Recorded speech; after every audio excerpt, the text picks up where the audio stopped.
এটা হলো একটা ঢাকার গোল চত্বর। আমি আনারুল ভাই এই জায়গাটা বলছিলাম Rampura bridge.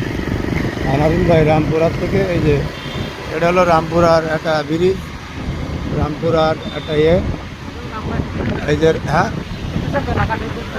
Dhaka TV centre, এই যে ডাইনির যে বাসিন্দা বিশাল আকারে সামনে, এই যে টিভি সেন্টার। এই যে আমি আনারুল ভাই দেখালাম ঢাকার যে টিভি সেন্টার, এই টিভি সেন্টার রামপুরা।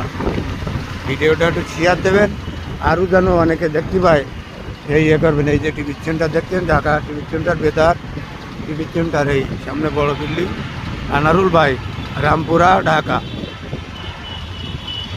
মানে তোলায় রাস্তা উপরে রাস্তা বাইপাস